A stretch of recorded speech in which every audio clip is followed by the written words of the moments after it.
বপসী পরম প্রেম রস দে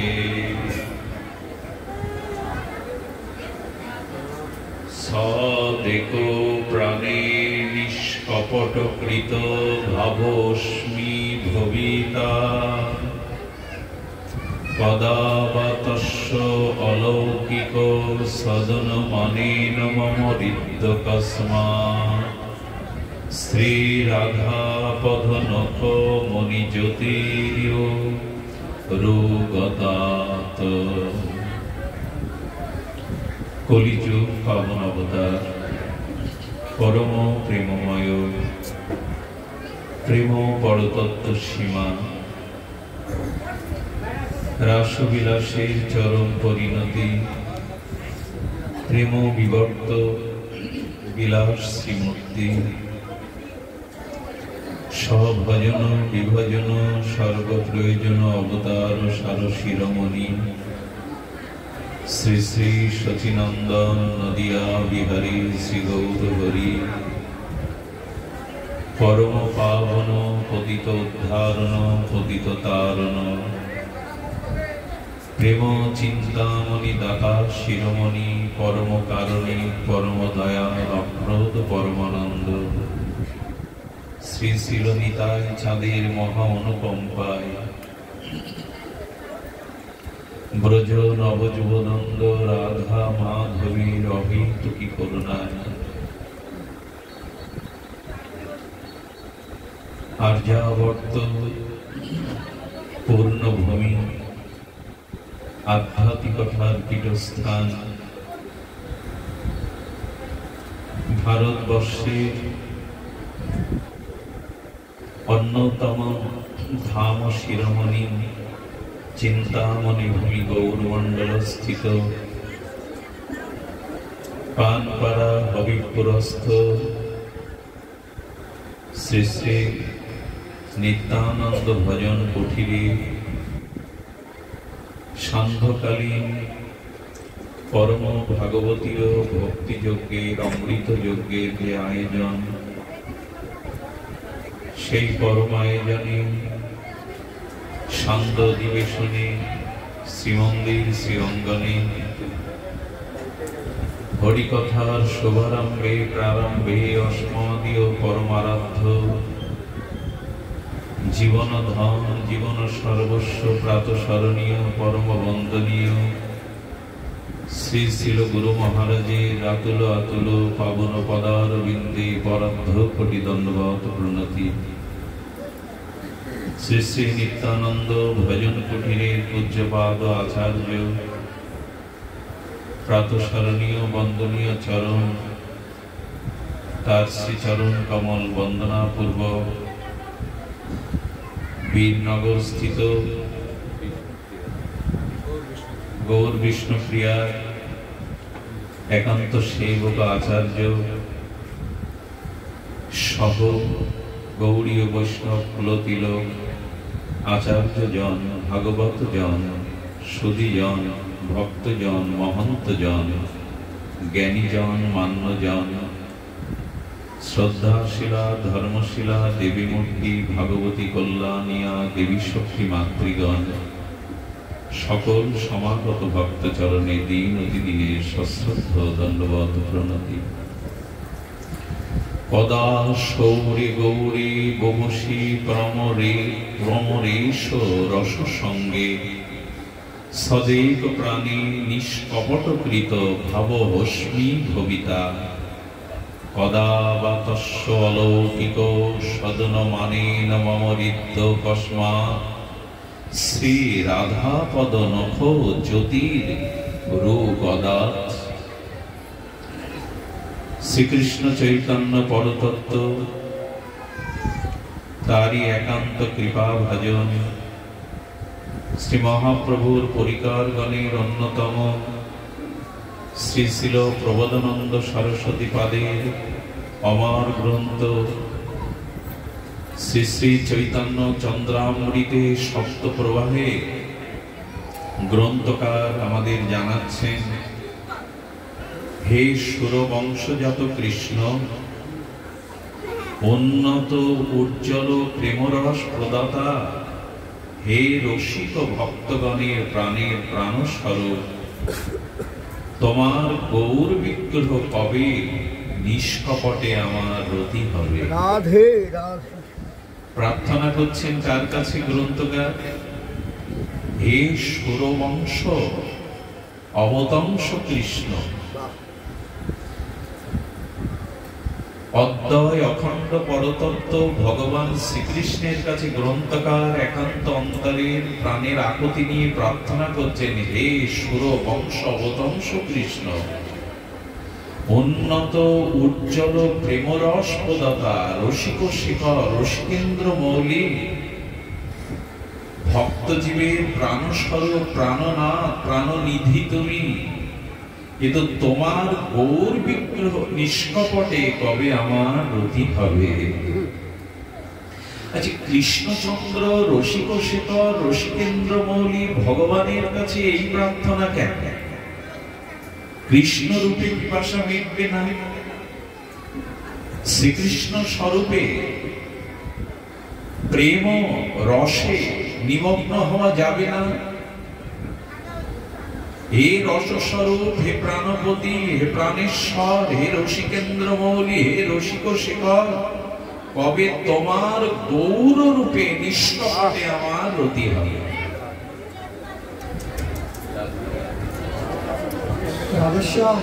মায়েদের চরণে একান্ত নিবেদন, কবে সেই নিষ্কপট রতি আর প্রেমময় তনু শ্রী গৌর বিগ্রহের অলৌকিক অনুভবের দ্বারা প্রেমময়ী করুণাময়ী লাদিনী অধীশ্বরী ব্রজেশ্বরী শ্রী রাধা রানীর নখ চন্দ্রমণির জ্যোতি কবে আমার হৃদয়ে প্রকাশিত হবে। এখানে গ্রন্থকারের অনুভব হলো কৃষ্ণ স্বরূপে তিনি গৌর স্বরূপকে প্রার্থনা করছেন। গ্রন্থকারের এই অনুভূতির কারণ হলো সেই ব্রজ প্রেম, করুণাময়ী রাধা দাস্যের মঞ্জুরি স্বরূপের উন্নত উজ্জ্বল ও সেই রাধা দাস্যর যে প্রেম, এটা গৌর বিনা অন্য কারো দিতে পারার কথা নয়, অন্য কেউ দিতে পারবে না। আমা বিনা কি হচ্ছে রে বাবা? জয় শ্রী রাধে। আমা বিনা অন্য নারী ব্রজ প্রেম দিতে, জয় শ্রী রাধে। আমা বিনা অন্য নারী ব্রজ প্রেম দিতে, সুধীজন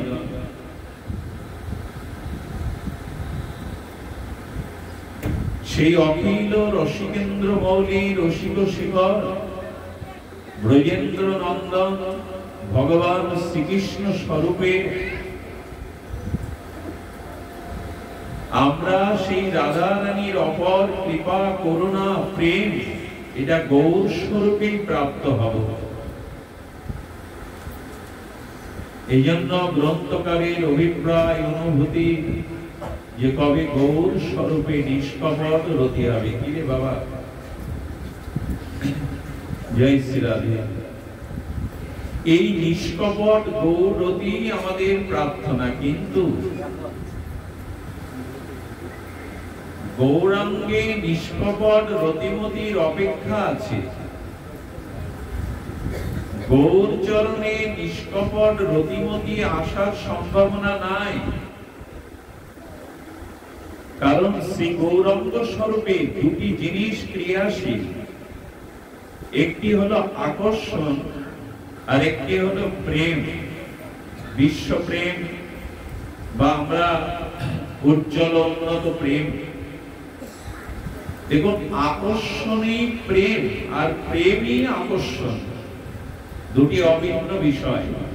যেখানে আকর্ষণ সেখানে প্রেম, যেখানে প্রেম সেখানে আকর্ষণ। কিন্তু কৃষ্ণচন্দ্রের গৌর স্বরূপে আমাদের যে আকুতি, নিষ্কপট যে রতিমতি, সেই গৌর চরণে গৌর ভাবে আর গৌর রসে আমাদের আকর্ষণ করাবেন শ্রী নিত্যানন্দ তত্ত্ব।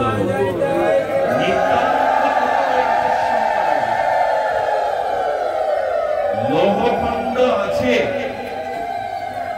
কিন্তু লৌহখণ্ড কিন্তু চৌম্বকী আকর্ষণ করবেন।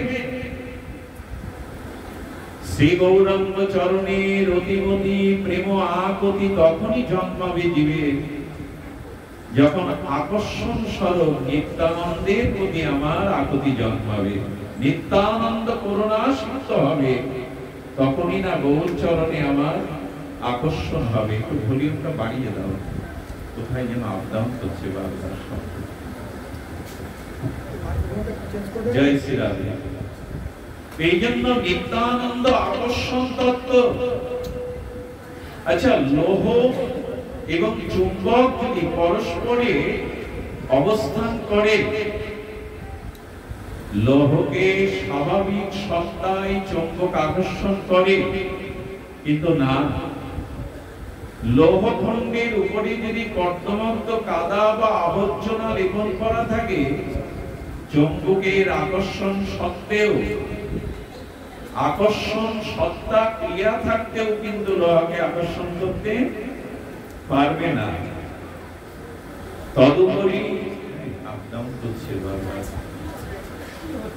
জয় শ্রী রাধে। ধ্যান দিন। তদুপরি যদি আমাদের চিত্তে অনাদিকালের অবিদ্যা, অনাদিকালের প্রবৃত্তি, ভোগ বাসনা, কুসংস্কারের বিষয় আবর্জনা আছে, এই জন্য আকর্ষণ চৌম্বক থাকতেও আমাদের আকর্ষণ হচ্ছে না, আমরা চৌম্বকের কাছে পৌঁছাতে পারছি না। নিতাই চাঁদের করুণা হবে, সেই আকর্ষণে গৌর চরণের অধিপতি হবে, তো আকর্ষণ তো নিত্যানন্দ তত্ত্বে।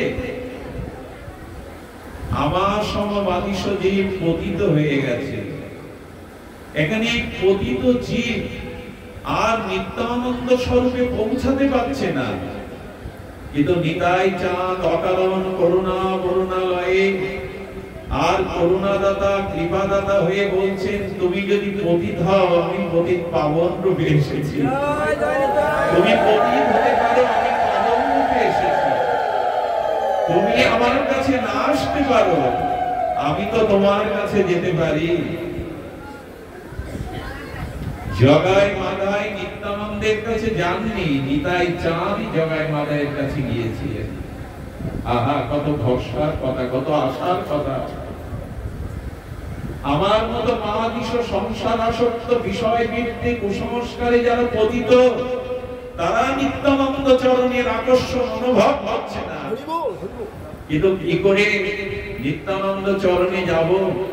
বলে পতিত হয়েছ, ভয় নাই, পতিত পাবন রূপে করুণা দাতা নিতাই চাঁদই তোমার কাছে আসবেন। এমন কৃপা, এমন করুণা কোন কালে কোন যুগে জীবের ভাগ্যাকাশে উদয় হয়নি। নিতাই চাঁদ যেচে যেচে ডেকে ডেকে করুণা করছেন, সেই করুণার যুগে যেন আমরা বাদ না পড়ি। সুধীজন, ভগবান সেই অমৃতের পুত্র, মামই বংশ জীবলোক আমরা, আমাদের পতিত হতে দেবেন না তিনি। সুধীজন, কর্ম বিপাকে মহাপাপ মহা অপরাধে যদি কখনো কৃমি কীট হয়ে জন্মায়, ভয় নাই। এই জগৎ সংসার তোমাকে ত্যাগ করলেও পরমাত্মার পরমাত্মা ভগবান আত্মরূপে অধিষ্ঠান রয়ে সেই মলমূত্র কীটের মধ্যেও হৃদয়ে অবস্থান করে আছেন। ভাবা যায়, অনাদিকালের কোন অপরাধে, মহা অপরাধে, মহাপাপে যদি পতিত স্খলিত হয়ে আমি মলমূত্রের কীট হয়ে জন্মাই, সেই মলমূত্রের কীটের মধ্যেও আত্মারূপে ভগবান অধিষ্ঠান করেন কিনা? আচ্ছা, কেন ভগবান এ জাতীয় পতিত স্খলিত কীটের মধ্যে অবস্থান করবেন? শ্রীল গুরু মহারাজ তার অমৃত ভাগবতী বর্ষণীতে জানাচ্ছেন, জীব তার অংশ, জীব তার অমৃতের পুত্র। এই জন্য অংশী স্বরূপ ভগবান অংশকে পরিত্যাগ করতে পারেন না। ওই মহাপাপী কিরবি কীটের মধ্যে আত্মারূপে অধিষ্ঠান থেকে ভগবান যেন বলছেন, ওরে সবাই পরিত্যাগ করলেও, স্খলিত হলেও আমি আত্মারূপে তোমার হৃদয়ে অধিষ্ঠান করছি। কারণ আমার অভিযান, যতদিন তোমাকে আমার স্বরূপে চরণে না আনতে পারবো ততদিন আমি তোমায় পরিত্যাগ করব না। আমি তোমায় পরিত্যাগ করে কোথাও যাব না। এই হলো শ্রী ভগবানের পরম করুণা। মল মূত্রের কীটের মধ্যেও আত্মারূপে অধিষ্ঠান হয়ে আছেন। আবার তোমাকে পুনঃ পুনঃ জন্মচক্র থেকে মনুষ্য জন্ম দিয়ে, শ্রী গুরু কৃপা দিয়ে, হরিনাম ভক্তি দিয়ে তোমাকে আবার আমার করে নেব। একজন জীব যতদিন এই ভবব্যাধি যন্ত্রণায়, তিতাব জ্বালায়, বন্ধন দশায় বন্দী থাকবে ততদিন ভগবানের হৃদয়ে সেই ভক্তের জন্য করুণ ক্রন্দন থাকবে। একজন জীব যতদিন এই ভব সংসারে ক্রম সংসার আবর্তনে আবর্তিত জন্ম মৃত্যু কর্মফল ভোগ করতে থাকবে, যতদিন স্বরূপে গোবিন্দ চরণে ফিরে না যাব ততদিন ভগবান সেই জীবের জন্য বড় ব্যাকুল হয়ে থাকবে। কেমন থাকবেন জানেন? রোগশয্যায় সন্তান রোগের যন্ত্রণায় কাতরাচ্ছে, স্নেহময়ী মা তার কোমল পরশ হস্তে সন্তানের মাথায় হাত বুলিয়ে কাঁদছে না, বললেন, খোকা কবে সুস্থ হবি, কবে মা বলে ডেকে বাড়ি ফিরবি, আমি সেই প্রতীক্ষায় আছি। তেমনি ভগবান প্রতিটি জীবের শিহরে দাঁড়িয়ে যেন বললেন, কবে ভবব্যাধি দূর করে তুই আমার চরণে ফিরে আসবি, আমি প্রতীক্ষা করছি। বৃহৎ ভগবতামৃতে সনাতন গোস্বামী পাদ তিনি বৈকুণ্ঠে যখন গেলেন, সেই বৈকুণ্ঠের অধীশ্বর আর তিনি বলছেন, আমি তোমার জন্য প্রতীক্ষা করছিলাম, কবে তুমি আমার কাছে আসবে। ভগবান প্রতিটি জীবের জন্য অপেক্ষায় আছেন। যতদিন তার স্বরূপে, তার স্বরূপধামে ফিরে না যাব ততদিন ভগবানের বুকে ব্যথা থাকবে আমার জন্য। সুধীজন, এই জন্য নিত্যানন্দ পরম তত্ত্ব তিনি পতিত পাবন হয়ে জীবের দুয়ারে এসে তাকে আকর্ষণ করে গৌর চরণে শোভে দিচ্ছেন। আর শ্রীগুরু শ্রী গৌরাঙ্গ চরণে, শ্রী গৌরাঙ্গ স্বরূপে, শ্রী গৌরাঙ্গ নামে, শ্রী গৌরাঙ্গ মাধুর্যে যতদিন আমার রতিমতি না জন্মাচ্ছে ততদিন সেই অলৌকিক আর সেই পরম প্রেম, প্রেমময়ী রাধারানীর নভচন্দ্রমণির জ্যোতি আমার হৃদয় আকাশে স্ফূর্তি পাবে না, প্রকাশ হবে না। কে দেবে এই তত্ত্ব? শ্রী গৌরাঙ্গ। আর আকর্ষণ করে নিত্যানন্দই তো দেবেন। তবে বাবাজি যে কথা উল্লেখ করে গেছেন, পর হৃদয় স্পর্শ করা তার বাণী, তার অনুভূতি, তিনি বলেছেন যে ভগবানের আশা করেন সে যেন ভগবানের মঙ্গলময় দাসের শরণ নেন।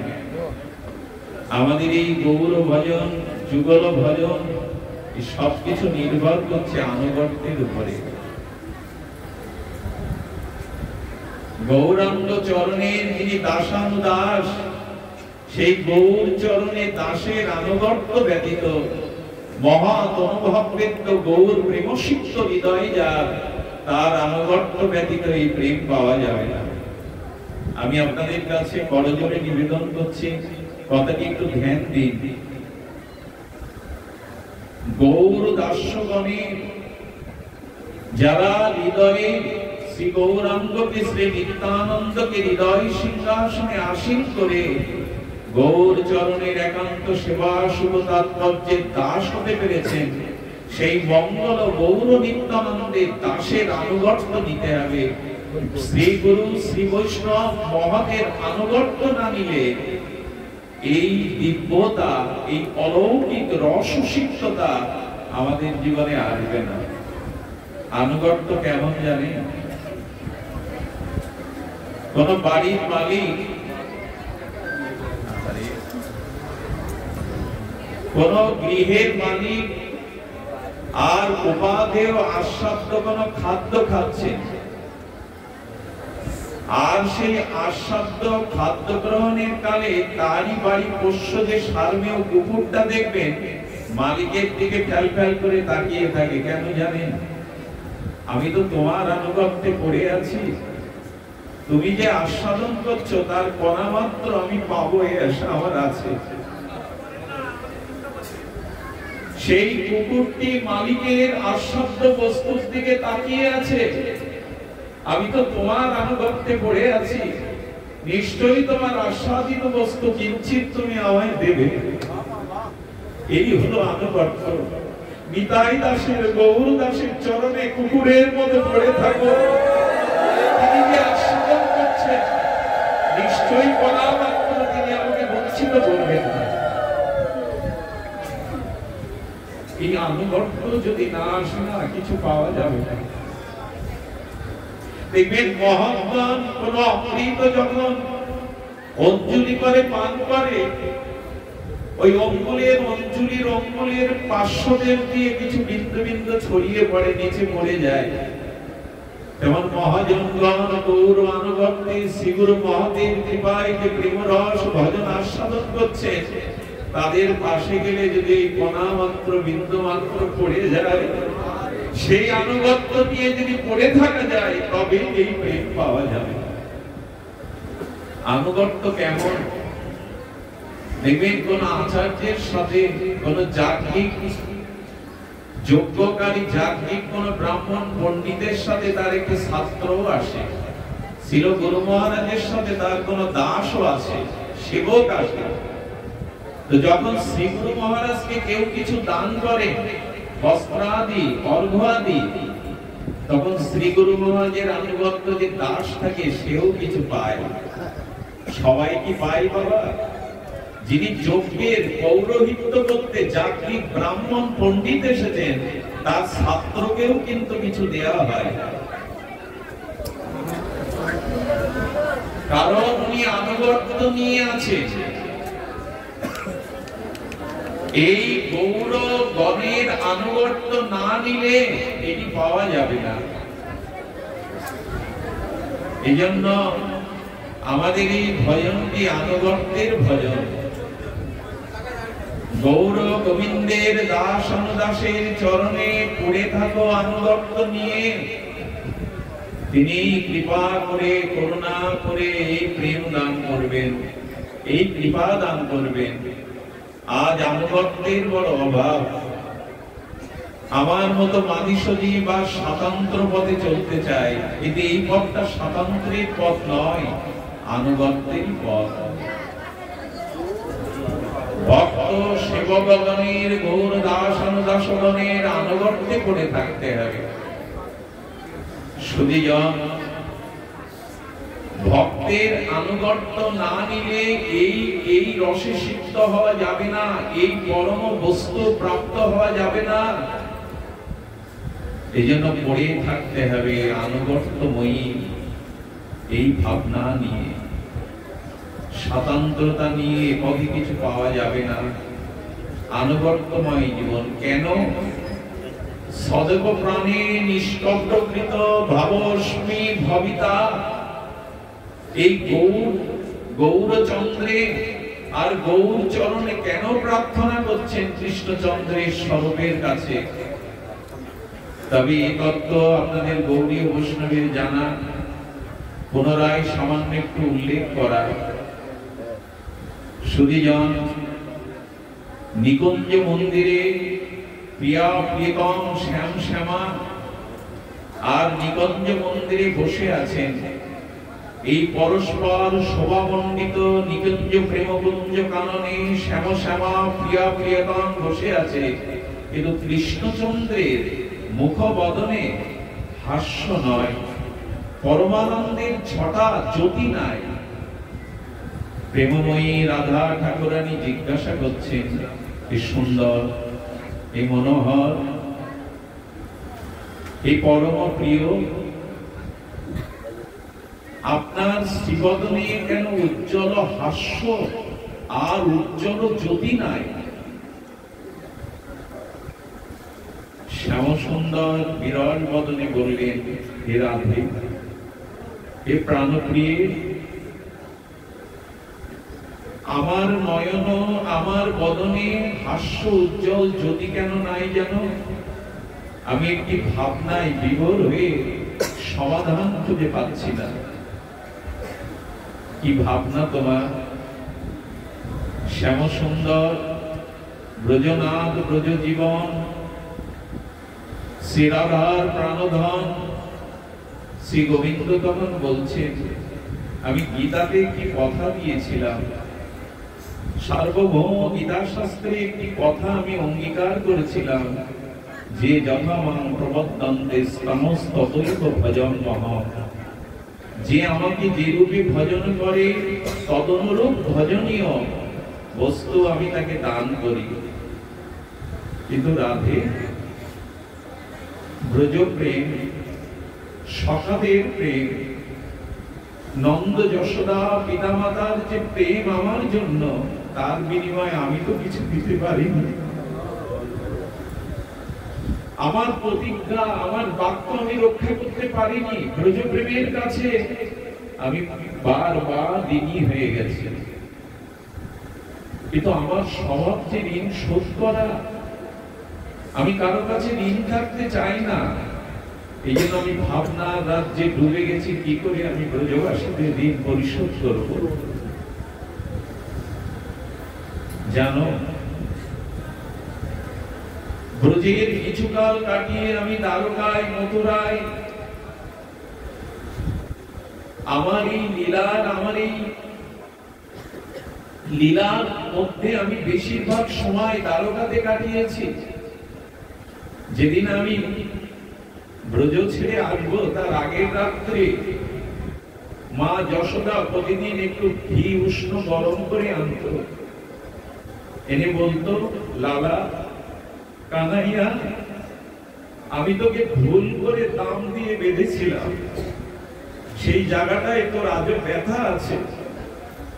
প্রতিদিন রাত্রে মা যশোদা উষ্ণ ঘৃত টেনে দিত, গোপাল, সে ব্যথা তোর নাই তো? আমি মাকে আশা দিয়ে চলে এসেছি, আর যেতে পারিনি। হে রাধে, গোপীগণ তাদের আত্মসুখ, তাদের দেহ ধর্ম, বেদ ধর্ম, সকল কিছু পরিত্যাগ করে আমার সুখের জন্য। হে রাধে, আমি যখন শ্রীরাম বৃন্দাবনে আর ব্রজকাননে তৃণের উপরে পা দিতাম, গোপীগণ আগের রাত্রে তৃণের অংশ গাভী মাতা যেটা আস্বাদন করত, তৃণের গোড়াটা সূচের মতো কঠিন হতো। তাই গোপীরা রাতের অন্ধকারে সেই তৃণের শক্ত অংশটা কেটে পথ পরিষ্কার করে দিত। কেন জানো? আমার চরণে যদি সেই শক্ত অংশটা বিদ্ধ হয়, কবিদের হৃদয়ে ব্যথা লাগবে।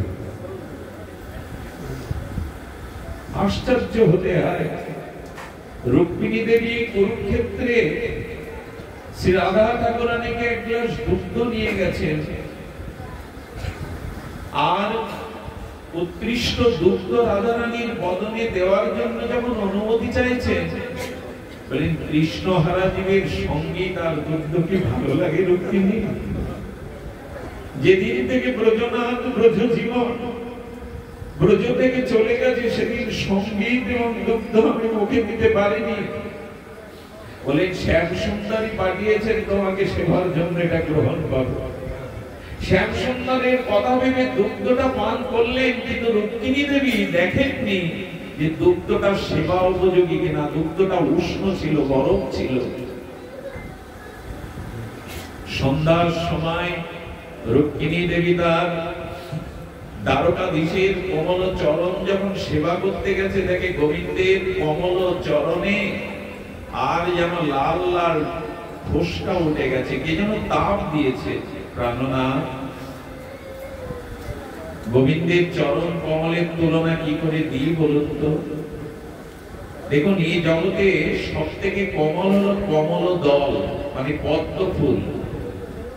আর এই পদ্মের পাপড়ির সুকমলের থেকে কমল হলো কমলা দেবী লক্ষ্মী। আর লক্ষ্মী দেবীর অঙ্গের থেকে কমল হলো লক্ষ্মী দেবীর করপল্লব। আর লক্ষ্মী দেবীর করপল্লবের থেকে আরো কমল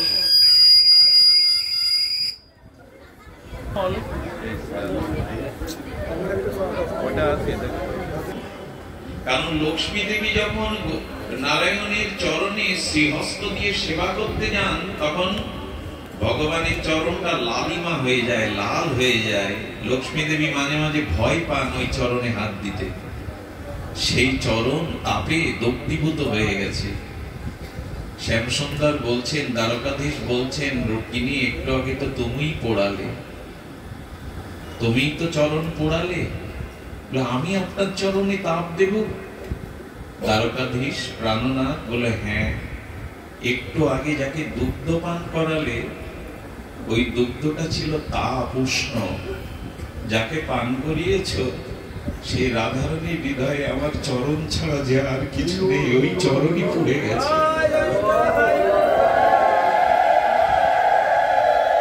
আচ্ছা বলুন তো, একথা ভাষা দিয়ে বোঝানো যায়? রাধারানী তপ্ত দুগ্ধ পান করিয়েছেন রুক্মিণী, গোবিন্দের চরণ সেখানে তাপ দগ্ধ হয়ে গেছে। গোপীদের হৃদয়ে আমার চরণ সর্বদা। এই জন্য তৃণের উপরে যদি আমার চরণ পড়ে, গোপীদের হৃদয়ে সেই ব্যথাটা ফুটে ওঠে। বলতে পারো, এই ঋণ আমি কি করে পরিশোধ করব? রাধে, বলে দাও এই ব্রজ ঋণ আমি কি করে পরিশোধ করব? রাধারানী প্রভাতে উঠে শ্যাম বিরহে, প্রাণনাথের বিরহে মাঝে মাঝে ছুটে যেতেন। নিজের হাতের দিকে তাকিয়ে নখমণির জ্যোতির মধ্যে প্রাণনাথের বিগ্রহ দেখে জড়িয়ে ধরে বলতেন, ললিতা তাকে পেয়েছি। নখ জ্যোতির মধ্যে শ্যামসুন্দরের বদন দেখে বুকে জড়িয়ে ধরত।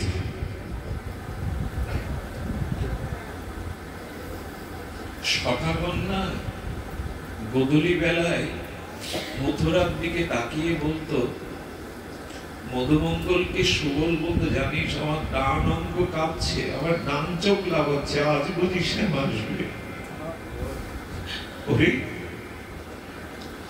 মধুমঙ্গল বলতেন, কত লাফালো রে, কত পাখি ডাকলো রে, শ্যাম আসবে না, শ্যাম আসবে না। পাথরে মাথা কুটিয়ে কানাই কানাই বলে তারা ফিরে যেত গোষ্ঠান, প্রাণহীন। রাধে, কুঞ্জ প্রেম মন্দিরে যে সুখ সারি আমাদের গান শোনাতো, আমি চলে আসার পরে সুখ আর সারি বৃক্ষের শাখাতে বসে নীরবে চোখের জল ধরায়। সারি বলে, গাইবি না, ঝগড়া করবি না, যার জন্য গান সে তো বুঝে না, কার জন্য গাইব? আমি এদের কি করে শোধ করবো বলতে পারো? আমি ছোটবেলায় রঙ্গন ক্রিয়ায় যেমন হামাগুড়ি দিতাম, ব্রজের শক্ত মাটিতে আমার জানুতে, আমার শ্রীহস্তে শক্ত মাটির ব্যথা লাগবে বলে গাভী মাগণ তাদের বাট থেকে অমৃত দুগ্ধের স্রোত বয়ে দিত, যাতে মাটিতে দুগ্ধ স্নিগ্ধ হয়ে মাটি কোমল হয়ে যায়, আমার করপল্লবে যেন ব্যথা না লাগে। এই হলো ব্রজপ্রেম। আমি এই ঋণ ন পারো, আমি পারি না। এখানে ন শব্দ আগে দিয়েছেন, আমি পারিনি শোধ করতে। বলে দাও হে রাধে, এই বিরহে আমার হৃদয় দগ্ধীভূত হচ্ছে। ভক্তের ঋণ আমি পরিশোধ করতে পারবো না। ব্রহ্মাকে একবার বলেছিলেন, ব্রহ্মা বলছেন, প্রভু তুমি এদের ঋণ শোধ করতে পারবে না, এমন হতে পারে? তুমি অখিল কুল ব্রহ্মাণ্ডের কুলমালী, কণাদিরাদি সর্বকারণের কারণ, কর্তম অকর্তম অন্যথা কর্তম সর্বদা কর্তম স্বয়ং পরিপূর্ণ পরতত্ত্ব তুমি পারবে না? গোবিন্দ বলেছিলেন, ব্রহ্মা যদি দেবতাগণেরও তোমারও কল্প কল্প আয়ু পাই, তবু আমি ব্রজের ঋণ শোধ করতে পারবো না। সুধীজন, রাধারানী বলছে, তবে তোমার মনের অভিলাষ ব্যক্ত করো, কি চাইছো তুমি? বলেন, আমার মনের মধ্যে 3টে বাসনা জেগেছে রাধে। সে বাসনার নিবেদন একমাত্র তোমার চরণেই করা যায়। কি বাসনা? শ্যাম সুন্দর, আপনারা সকলেই জানেন, এই ঋণ শোধ করার জন্য আমার 3টি বাসনা উদয় হয়েছে। কৈশন, রাধা, প্রেম। হে রাধে, তোমার যে প্রেম, তোমার যে আকুতি, ব্রজ গোপিকাদের যে আকুতি, সেই প্রেম কিরূপ এটি জানবা, এটি উপলব্ধি করা, এটি আস্বাদন করার আমার বড় ভাবনা জেগেছে। পূর্ণ করো। আর আমার এই রূপের মধ্যে, আমার এই মাধুর্যের মধ্যে কি আকর্ষণ আছে সেটা আমার জানা হয়নি। কৈশন মধুরিমা, সেটি জানবার বড় অভিলাষ আমার চিত্তে। কৈছন ভাবে দৃঢ়ভোর। আর তোমরা যেভাবে আরাধনা করে যে ভাবের মহাভাবে ডুবে গেছো, সেই মহাভাব আমার আস্বাদনের প্রয়াস জেগেছে। তুমি তা পূর্ণ করতে পারো, কৃপা করো। রাধারানীর চোখ সজল হয়ে গেছে। শ্যাম সুন্দর, তুমি যদি আমার এই ভাব নিতে চাও, নিতে পারবে না, এ সহ্য করতে পারবে না তুমি। আমি যদি তোমায় ভাব প্রদান করি, এই মুহূর্তে তুমি কৃষ্ণ কৃষ্ণ বলে মূর্ছিত হয়ে পড়ে যাবে। আমি সেটা সহ্য করতে পারো না, এই ভাব আমি তোমাকে দিতে পারবো না। রাধারানীর কাছে চেয়েছিলেন, হে ভাবময়ী, হে প্রাণেশ্বরী, কৃপা করে আমাকে এই ভাব দাও। রাধা ঠাকুরানী তার শ্রীকণ্ঠের প্রসাদী মালা খুলে শ্রী গোবিন্দ গলে দেওয়ার সাথে সাথে তিনি রাধা ভাব পেলেন। এই রাধা ভাব যখনই পেলেন, তখনই তিনি হা কৃষ্ণ বলছেন বটে, কিন্তু তিনি নিজ অঙ্গ চতুর্দিকে তাকিয়ে দেখে, তখনও শ্যাম অঙ্গ। হে রাধে, আমি যতবার আমার শ্রী অঙ্গের দিকে তাকাবো, তত মনে হবে আমি কৃষ্ণ, আমি শ্যাম। আমার আকুতি আসবে না, আমার বিরহ জাগবে না। তাই এক কাজ করো, তোমার কান্তি তুমি আমায় দাও, তোমার কান্তি তুমি আমায় দাও। সেই প্রসাদী আর বস্ত্র শ্রী গোবিন্দের অঙ্গে জড়িয়ে দিলেন। ললিতা দূর থেকে বলেছিল, আরেকটি জিনিস তোমার ওই শ্যামলঙ্গ থাকতে গিয়ে মাখতে হবে। রাধারানীর চরণ রেণু, রাধারানীর সেই চরণ রেণু মাখো। সেই চরণ রেণু মেখে আর রাধারানীর সেই ভাব কান্তি নিয়েই আমাদের শ্রী গৌরাঙ্গের উদয়। এই যে ব্রজঋণ, সেই গোপী ঋণ, ব্রজ ঋণ, ব্রজবাসীদের ঋণ শোধ করার জন্যই তার এই হাহাকার, এই গম্ভীরানাথের ব্যাকুলতা। দেখুন, রাধারানীর ভাব ব্যতীত, তার করুণা ব্যতীত আমাদের মধ্যে বিরহ জাগবে না, আরতি জাগবে না। এজন্য আমাদের গৌর গণে, আমাদের গৌরীয় আচার্যগণের রাধা দাসের প্রতি এত ব্যাকুলতা। এই জন্য করুণা, প্রেম, আরতি, বিরহ ওখান থেকেই পাওয়া। এই জন্য বলছেন শ্রী গৌর চরণে রতি যদি না হয়, রাধা রানীর নখচন্দ্রমণির সেই প্রেম যদি হৃদয়ে কখনো উদ্ভাসিত হবে না। এই জন্য গৌর চরণ আমাদের একান্ত আশ্রয় প্রয়োজন। আর সেই গৌর চরণে আমাদের সমর্পিত করবার জন্য যিনি আকর্ষণ করে গৌর চরণে সঁপে দেবেন, তিনি আমাদের নিতাই তত্ত্ব, শ্রীমান নিত্যানন্দ তত্ত্বই দিয়ে দেবেন। আচ্ছা, অনুরাগ কেমন? গৌর চরণ আশ্রয় আমরা শ্রীগুরু কৃপায় পরম্পরা দ্বারাই পেয়েছি, কিন্তু কই অনুরাগ নাই তো। আচ্ছা, অনুরাগের আগে রাগ তো প্রয়োজন।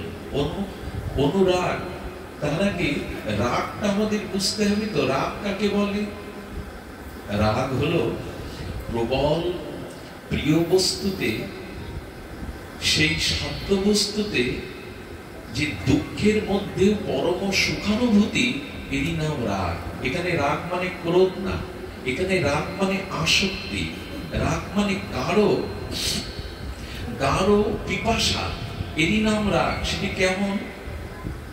রূপ গোস্বামী পাদ জগৎগুরু আচার্য রসাচার্য তিনি বলেছেন, রাধারানী একদা আমাদের গিরিরাজ তো পাষাণ প্রতিমা নিয়ে আছেন, মানে শিলা মূর্তি ধরে আছেন, সেই শিলার উপরে রাধারানীর কোমল চরণটা রেখেছেন।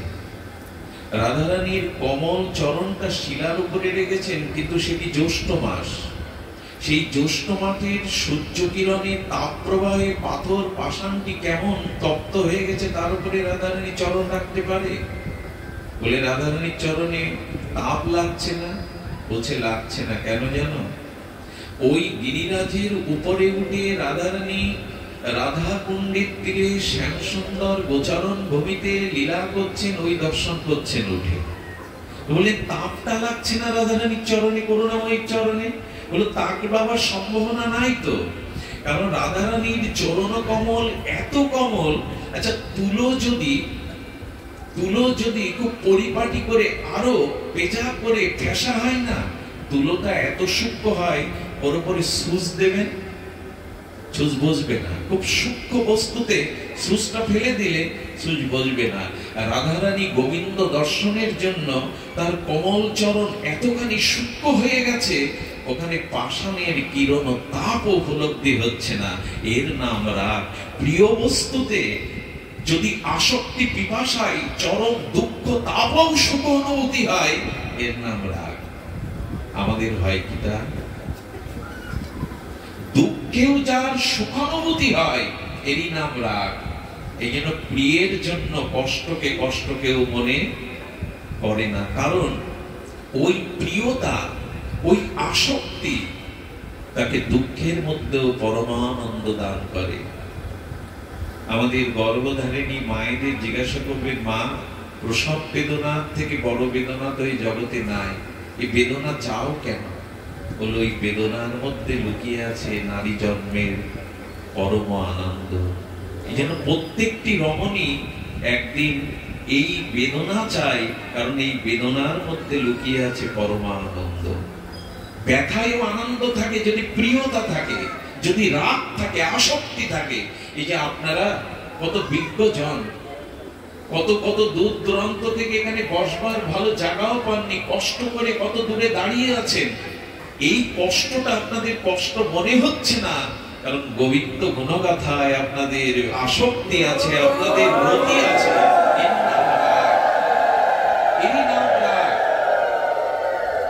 আচ্ছা, অনুরাগ কাকে বলে? রাগের উপরে অনুরাগের ধর্ম কি? অনুরাগের ধর্ম হলো সেই জ্যৈষ্ঠের প্রখর সূর্য কিরণ রাধারানীর কমলাঙ্গকে পোড়াচ্ছে না, তাপে দগ্ধীভূত হচ্ছেন না রাধারানী? বলে না, হচ্ছে না। কেন জানো? আচ্ছা, লক্ষ্য করুন, প্রচন্ড তাপের মধ্যে রৌদ্রে পড়ছেন আপনি, ওখানে যদি কোনো সহৃদয় ব্যক্তি প্রিয়জন গিয়ে বরফ গলানো শীতল জল যদি আপনার মাথায় কলস কলস ঢেলে দেয়, ওই তাপ কি আর দগ্ধীভূত করবে আপনাকে? ঠিক রাধা রানী নয়ন দিয়ে গোবিন্দের রূপমাধুর্য দর্শন করছেন, আর নয়ন দিয়ে সেই প্রেমের গোবিন্দ রূপ মাধুর্যের সেই যে মাধুর্য রস অমৃত রাধারানীর সমস্ত দেহকে যেন শীতল করছে, যেন রৌদ্রের মধ্যে দাঁড়িয়ে রাধারানী গোবিন্দ মাধুর্য রতিতে শান্ত শীতল হয়ে আছে। এই নাম অনুরাগ। বরফ বিগলিত শীতল জলে তপ্ত রৌদ্রে কাউকে স্নান করালে যেমন তার তাপ লাগার কথা নয়, তেমনি গোবিন্দ রূপমাধুর্যে নয়ন দিয়ে আস্বাদন করতে গিয়ে রাধারানীর সমস্ত অঙ্গ যেন শীতল হয়ে গেছে, ওখানে তাপ দিতে পারে না। এই জন্য এই ভজন পথে যে কষ্ট দুঃখ যন্ত্রণা সেগুলো আনন্দ ভেবে ভক্ত গ্রহণ করে। এরই নাম অনুরাগ। এই রাগ এবং অনুরাগেরই ভজন আমাদের। যন্ত্রের মতো ভজন যেন না হয়। গৌর বলছি বটে, কৃষ্ণ বলছি বটে, রাধে রাধে বলছি বটে, কিন্তু অনুরাগ কই?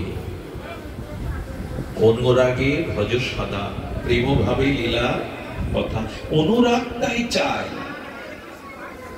এই অনুরাগ সিক্ত না হলে, যন্ত্রের মতো ভজন হলে প্রিয়া প্রীতমকে, নিতাই গৌরকে হৃদয়ে তাদের ধারণ করা যাবে না। অনুরাগের ভজন আমাদের।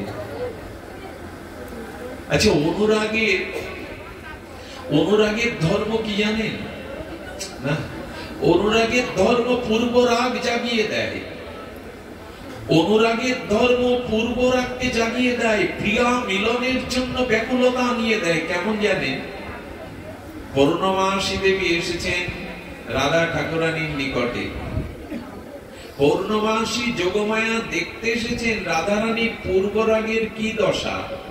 গোবিন্দ মিলনের পূর্বে রাধারানীর চিত্তে কিরূপ পূর্ব রাগের দশা, এটি পূর্ণমাসী যোগমায়া লীলাশক্তি অধীশ্বরী, লীলাশক্তি অধ্যক্ষা, তিনি দেখতেছেন রাধারানীর পূর্ব অনুরাগ কেমন।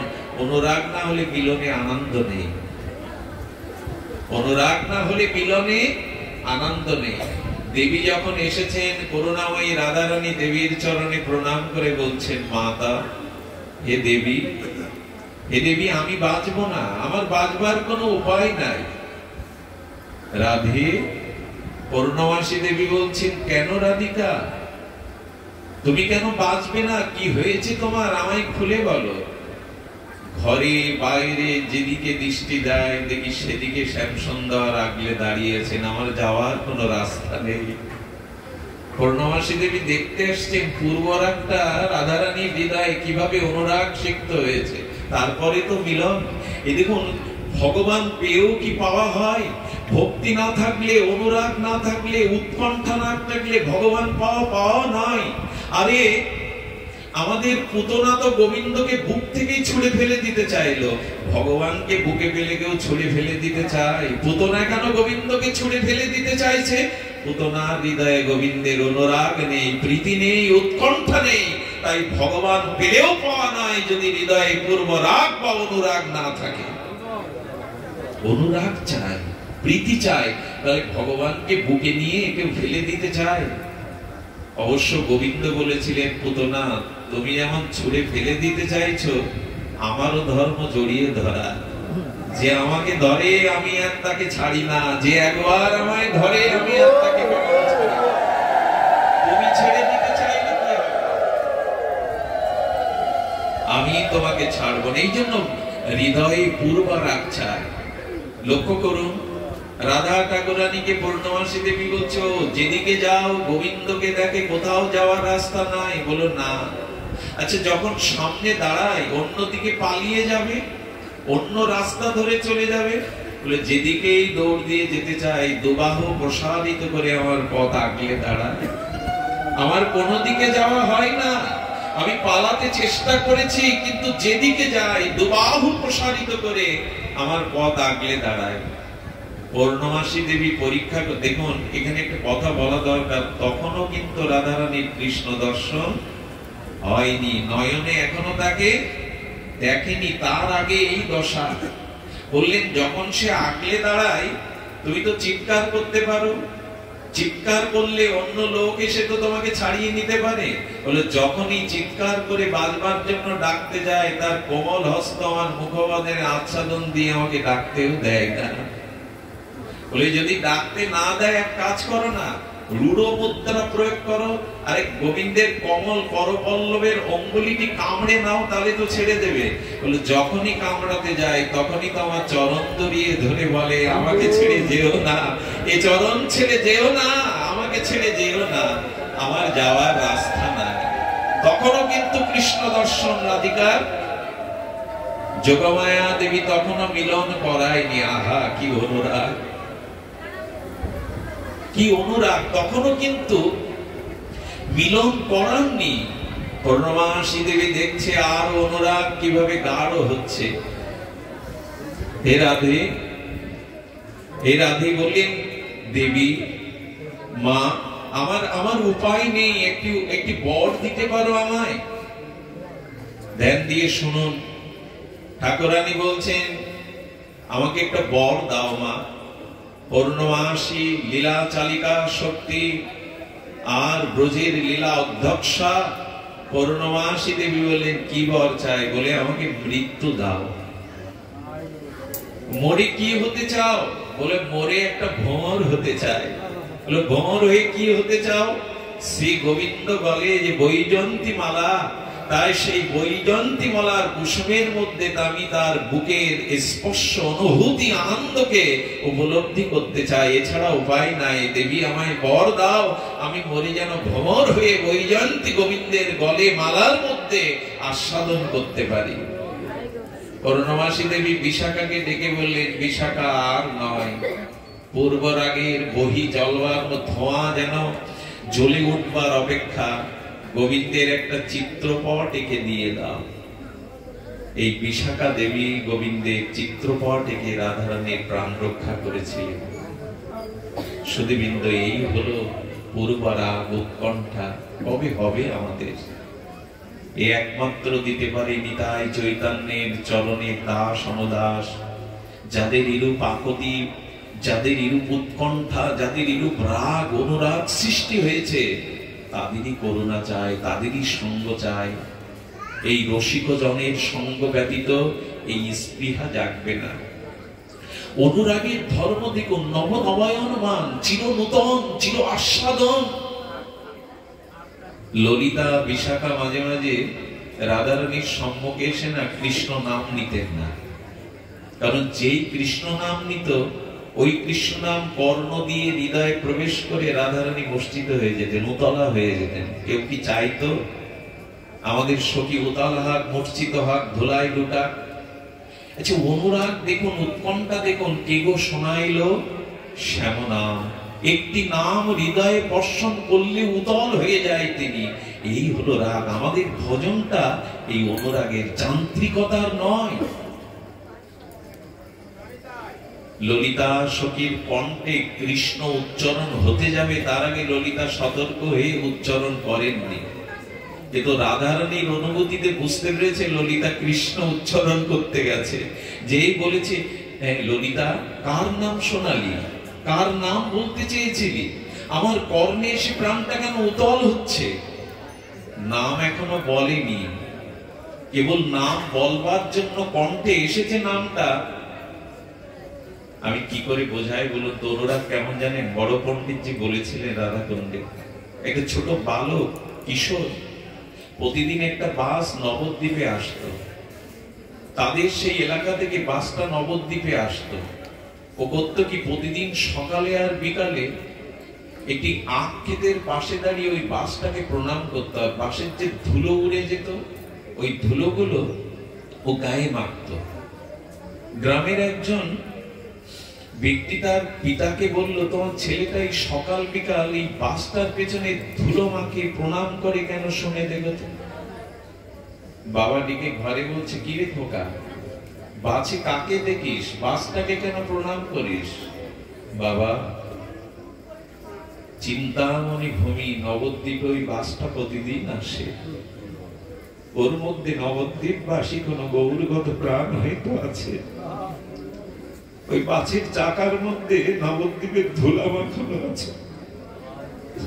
যদি ওই ধুলা মারলে ওই গৌরগণের কারো দৃষ্টি কারো চরণে যদি আমার প্রণাম পৌঁছায় তাহলে আমারও অনুরাগ হবে বাবা। এই জন্য আমি প্রণাম করি। এই হলো অনুরাগ, এই হলো অনুরাগ। এই জন্য অনুরাগ না হলে হবে না। ভজন কেন যান্ত্রিক হবে? 12টা বছর মহাপ্রভু এই রস আস্বাদনে ভেসে গেলেন। একটা দুটো মাস নয়, একটা দুটো বছর নয়, 12টি বছর গম্ভীর গম্ভীরার মধ্যে মহাপ্রভু সেই রাধা বিরহে মাতুর বিরহে ভাসমান হয়ে গেলেন।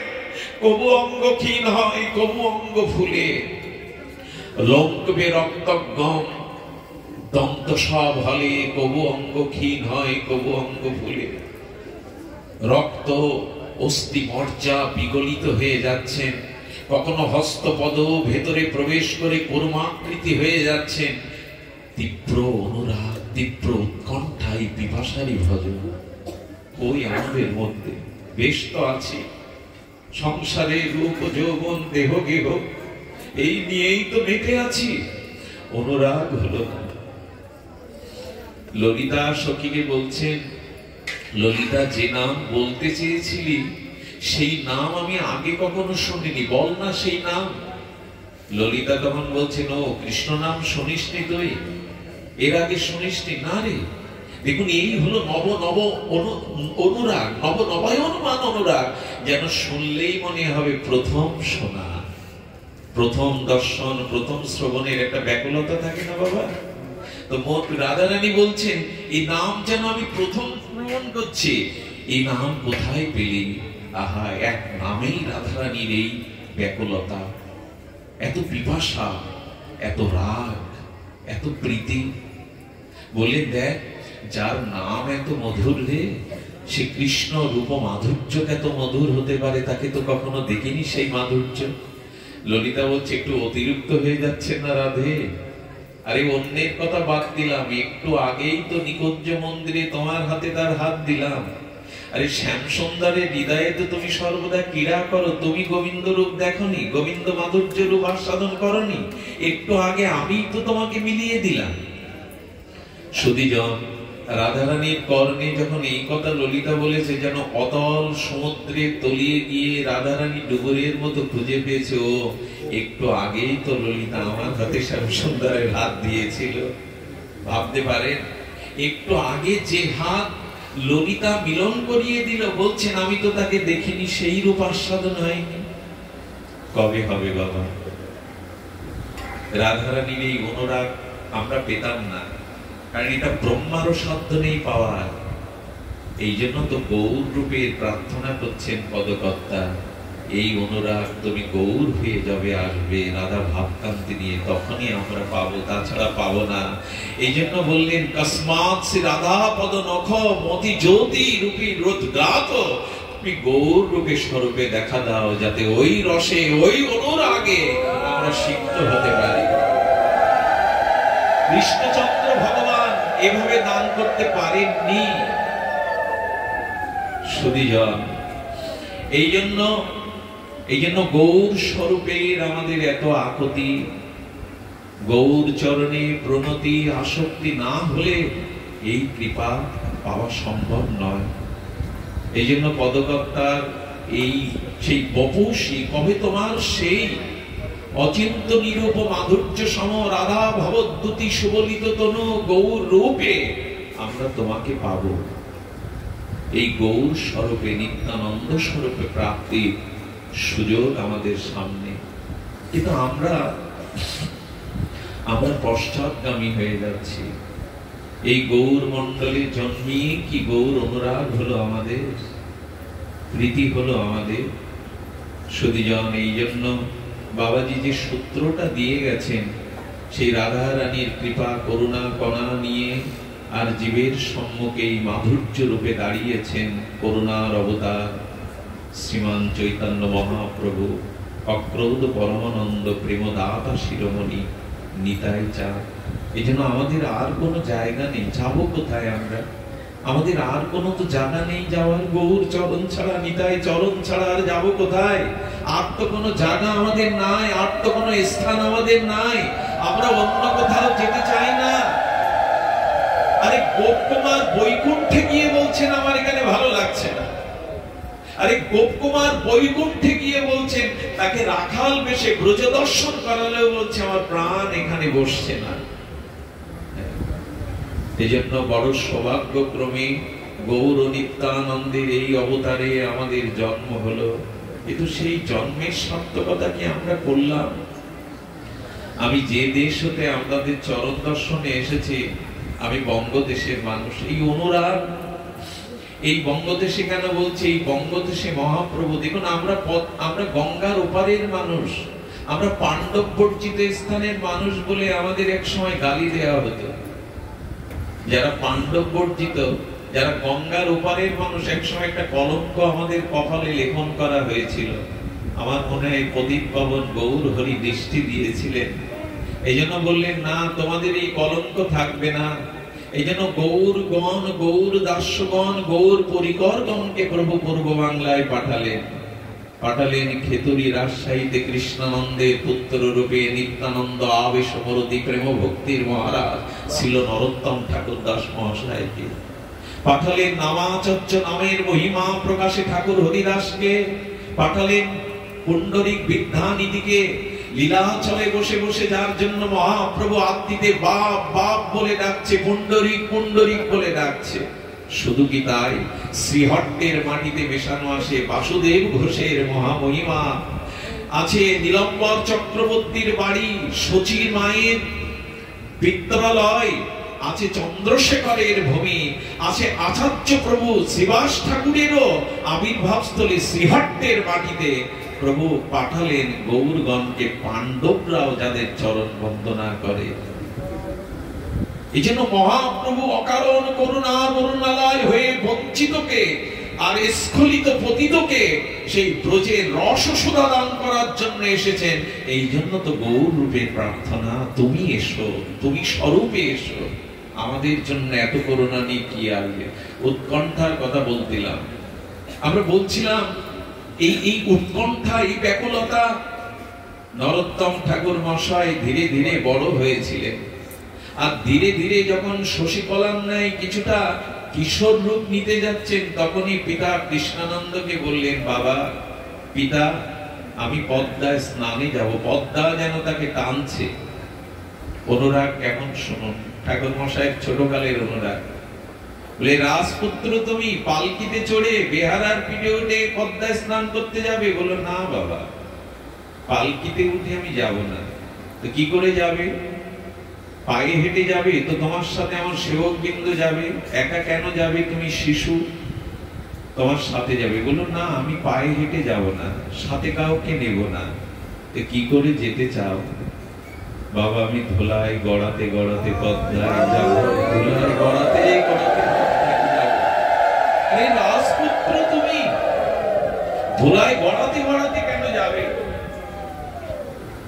পিতা শুনেছি এই পদ বেয়ে নাকি গৌর হরি এসেছিলেন, এই ধুলিকণার মাঝে তার চরণ ধুলির অনুরাগ মিশানো আছে। এটা অঙ্গে যতদিন না ভাববো ততদিন তো অনুরাগ হবে না। আহা, এই হলো অনুরাগ। এটি আবেগ নয়, এটি আবেগে বিগলিত চিত্ত দুর্বল করা নয়, এটি চাই। আজ ঠাকুর নরোত্তম ধুলায় লুটাতে লুটাতে আর চলেছেন পদ্মার কাছে। কি যেন অজানা আকর্ষণে তাকে টানছে। টানবেই তো প্রেমতলির ঘাটে আজও যারা দাঁড়ায়, আজ বঙ্গদেশের এই পদ্মার তীরে প্রেমতলিতে যারা যায়, ওখানে যেন গৌর আহ্বান করে ডেকে করুণা করবার জন্য প্রেম সঞ্চিত করে রেখেছেন। যদি কোনো ভাগ্য হয় ঠাকুর মশার লীলাস্থলিতে একবার যাবেন, এই প্রেমতলিতে। আজ পদ্মার তীরে সেই পুরানো অতীত স্মৃতি যেন ডেকে ডেকে বলছে, ওগো গৌর প্রেম নেবে, হৃদয় প্রেম নেবে, ব্রজ প্রেম নেবে। আজ পদ্মার তীরে দাঁড়িয়ে মহাপ্রভু নরু নরু বলে উত্তাল উত্তাল তরঙ্গায়িত হয়ে যেন আকাশ বাতাস কাঁপাচ্ছে। কে যেন ডাকছে। এমন হয়েছে বঙ্গদেশের পদ্মার তীরে দাঁড়িয়ে যে এখনো জগতে আসেনি, তার জন্য করুণা প্রেম নিত্যানন্দ প্রেম দেবে বলে আহ্বান করছে, এমন করুণা নিয়ে কেউ এসেছে আমাদের সামনে।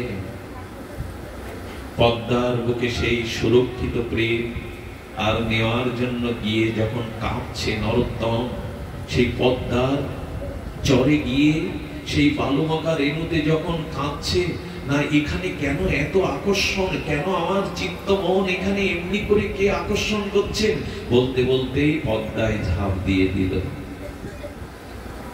ঝাঁপ দেওয়ার পরে না, যারা পেছনে পাঠিয়েছিল রাজা কৃষ্ণানন্দ, এই রাজপুত্রের আর স্নেহবৎসল পিতা হয়ে যাদের পাঠিয়েছিল, তারা দেখছে নরোত্তম আর উঠছে না।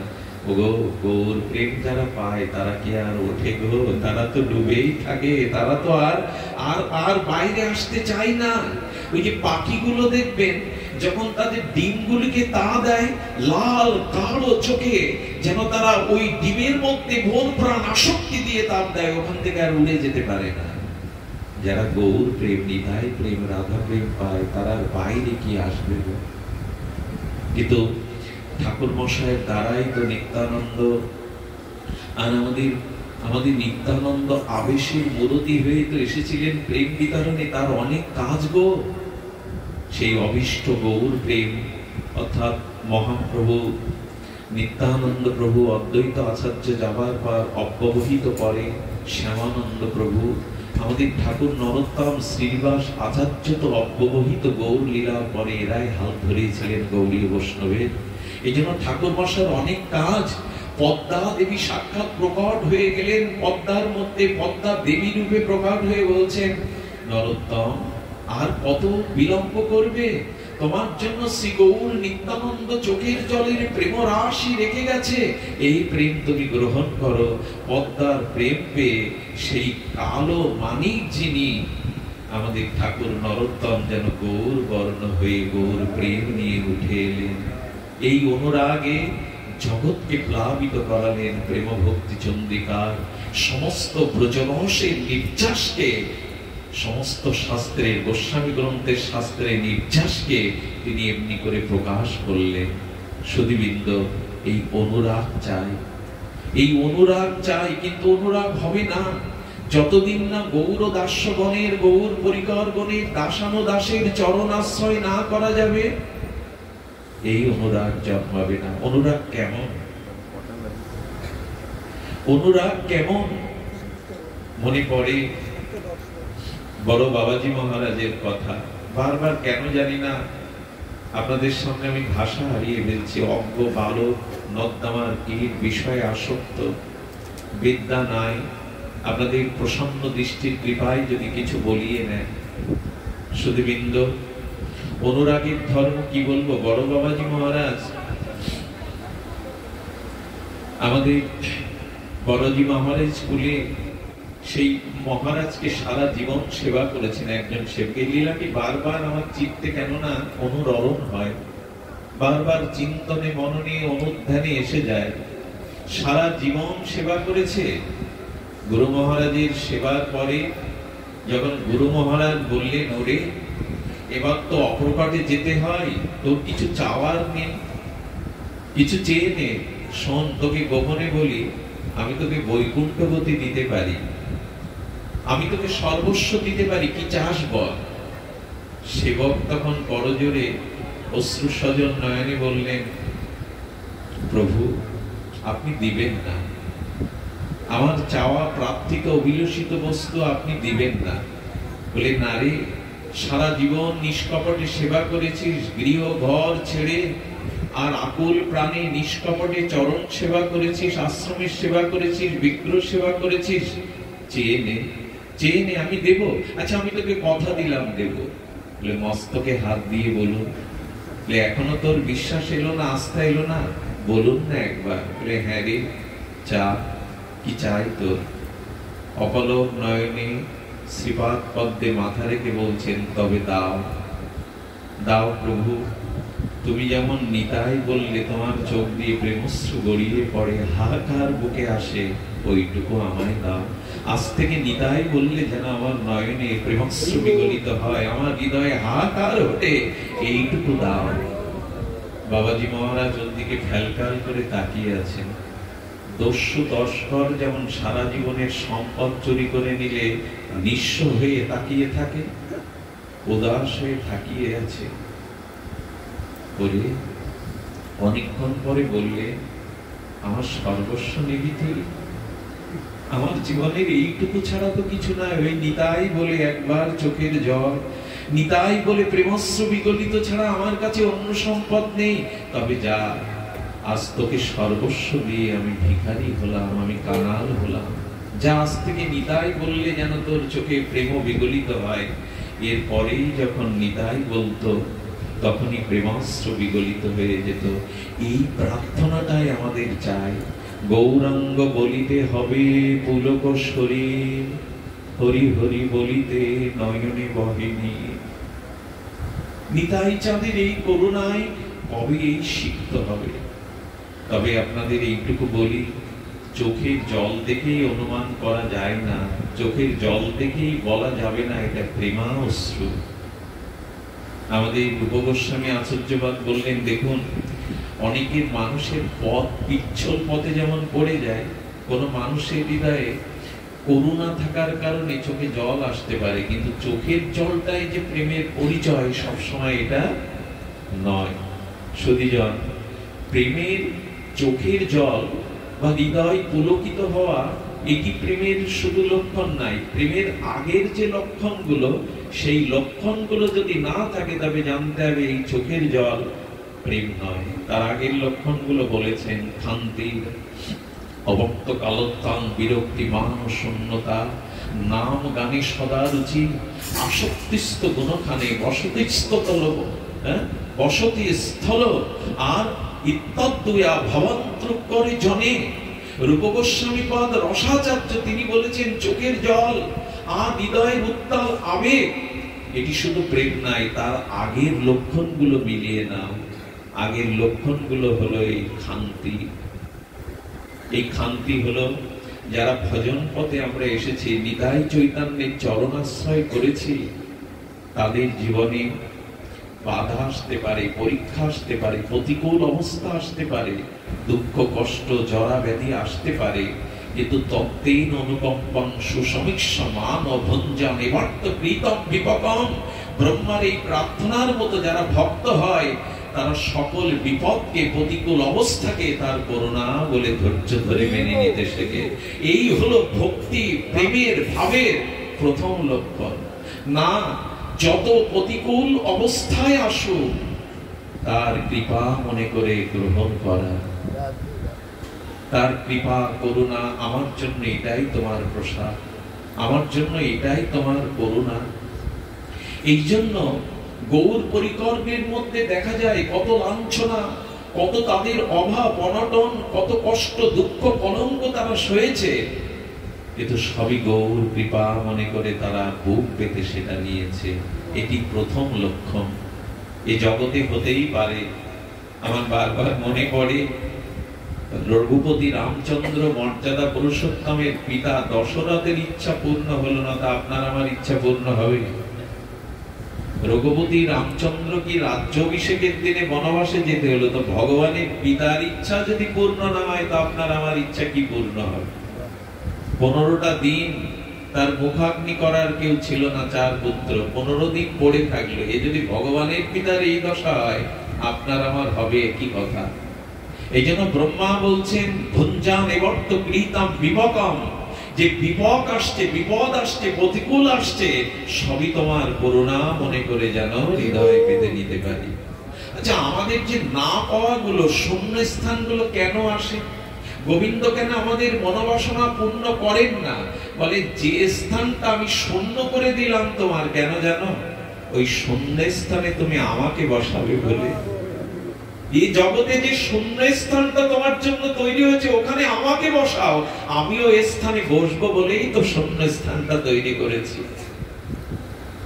আমাদের গোবিন্দ ঘোষকে তো ওই কথাই বললেন, গোপীনাথ বললেন, ভালোবাসা ভাগ হয়ে যাচ্ছিল, আমি ভাগাভাগি পছন্দ করি না, দিতে হয় তো সম্পূর্ণ আমাকে দাও। আমি ভালোবাসা ভাগ হয়ে যাক এটা পছন্দ করি না, দিতে হয় আমাকে দাও। এজন্য খান্তি ভগবানের এই পথে চলতে গিয়ে যা কিছু মীরাবাইকে কম সহ্য করতে হলো, সবই করুণা রূপে, তার কৃপা প্রসাদ রূপে মেনে নিতে হবে। এটি প্রথম লক্ষণ। অবার্থ কালোত্তম, এই কথাগুলি একটু ধ্যান দিয়ে শুনুন। সিদ্ধান্ত জানাচ্ছেন আমাদের গোস্বামীগণ, কোন কাল যেন বৃথা না যায়, কোন সময় যেন হরি স্মরণ স্মৃতি ব্যতীত নিত্য নিরন্তর অবিচ্ছিন্ন ঝর্ণা ধারার ন্যায় যেন তোমার হৃদয়ে সেই প্রবাহমান ভক্তি গঙ্গার মতো তার নাম রব লীলা প্রবাহ হয়। একটি কালকেও ব্যর্থ হতে দিও না, সময়কে ব্যর্থ হতে দিও না। দেখুন, পরীক্ষিত মহারাজকে গঙ্গা তীরে যখন সুখদেব ভগবান পরমহংস কুলতিলক বর্ণনা করছেন দশম স্কন্ধে, তখন শরৎ ঋতুর বর্ণনা এসেছে বাবা ভাগবতে। আচ্ছা, প্রিয়মান মুমুষ্য পরীক্ষিত মহারাজ কি শরৎ ঋতুর বর্ণনা শুনতে বসেছেন বাবা? আপনারা বিজ্ঞজন, শরৎ সাহিত্য বঙ্কিম সাহিত্য শোনানোর কথা তো নয়, শরৎ ঋতুর বর্ণনা কেন শোনাবে সুখদেব গোস্বামী? আর ভগবান সুখদেব, পরমহংস সুখদেব, তিনি তো অন্য কথা বলবেন না কৃষ্ণ কথা ছাড়া, তত্ত্ব কথা ছাড়া তো তার মুখে আসবে না। বলে শরৎ ঋতুর বর্ণনা কেন করছেন তার একটা দৃষ্টান্ত দিয়েছেন গৌড়ীয় আচার্যজন, শুনলে আপনাদের হৃদয় স্পর্শ করবে। শরৎ ঋতুর বর্ণনা এই জন্য দিচ্ছেন পরীক্ষিত মহারাজকে, যে দেখুন বর্ষাকালে আর অতি বৃষ্টির দ্বারা, ঝড়ো ঝড়ো বৃষ্টির দ্বারা পুষ্করণী নদী খাল বিলগুলো ছাপিয়ে যায়। আর এই যখনই ছাপায় তখন পুষ্করিণীতে খাল বিলে যে মাছগুলো থাকে, ওই মাছগুলো উজানে জলের সাথে তারও উপরের দিকে আসতে থাকে, ভেসে যেতে থাকে। আর ওই জলগুলো ভেসে এসে দেখবেন এই যে আল দেয়া থাকে কৃষকের, ধান্য খেতে সবজি খেতে ওই জলগুলো আটকে থাকে, থাকে কিনা বাবা? ওই মাছগুলো ওই জলের মধ্যে থেকে তাদের অনুভবে আমরা পুকুরেই আছি, আমরা খালেই আছি, আমরা জলাশয়ে আছি, ভালোই আছি, ওখানে তারা খেলছে হাসছে। শরৎ ঋতুর বর্ণনা কেন দিচ্ছে জানেন?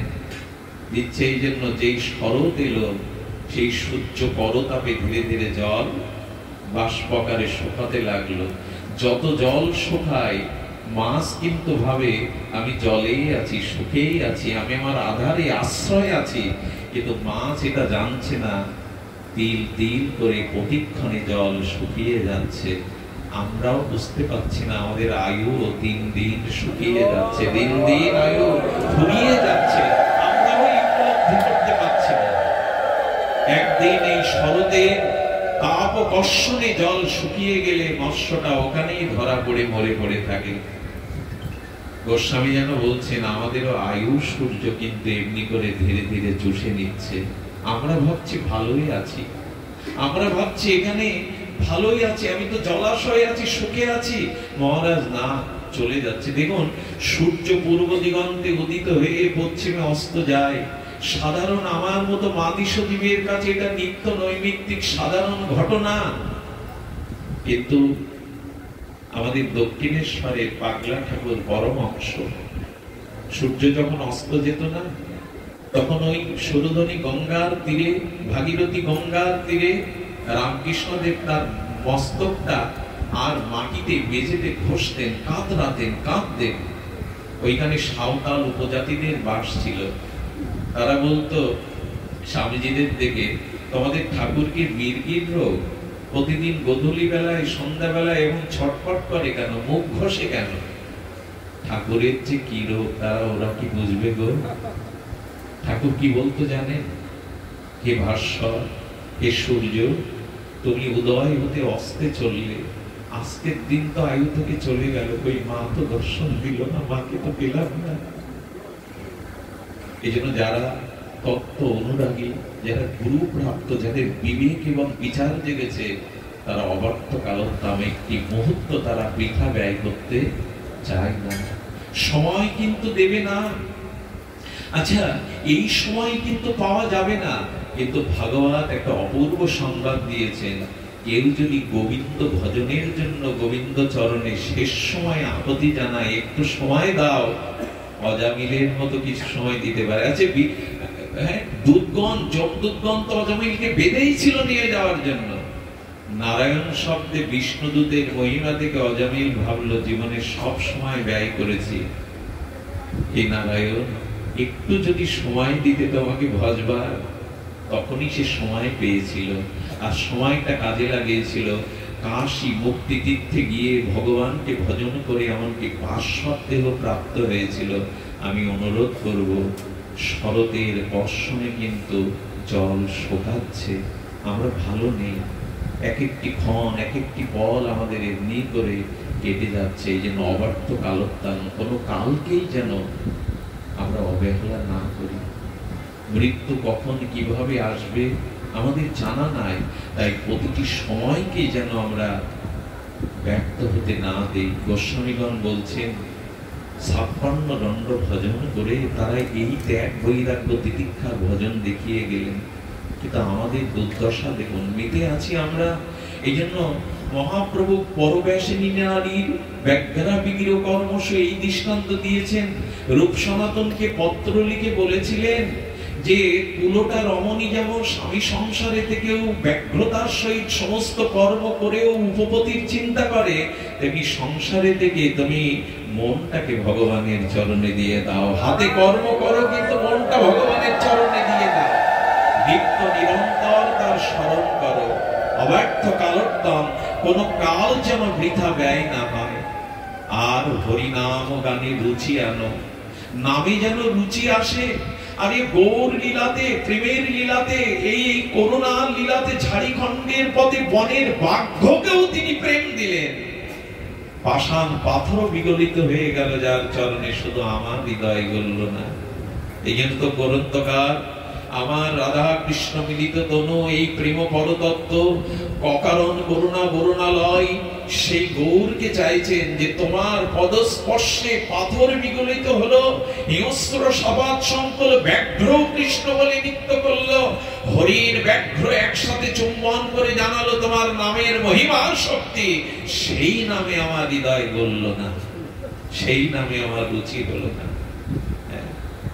পদকর্তা যেন বললেন পাথর হলেও গলে যেত, পাথর তো নয় আমার হৃদয়। পাথর হলেও বিগলিত হয়ে যেত, কিন্তু আমার হৃদয় তো পাথরও নয়, পাথরের থেকে আরো কঠিন কিছু। সুধীজন, এই জন্য অবার্থ কালোত্তান আর বিরক্তি মান শূন্যতা, আমি এটি বলেই পাঠ বিশ্রাম করছি।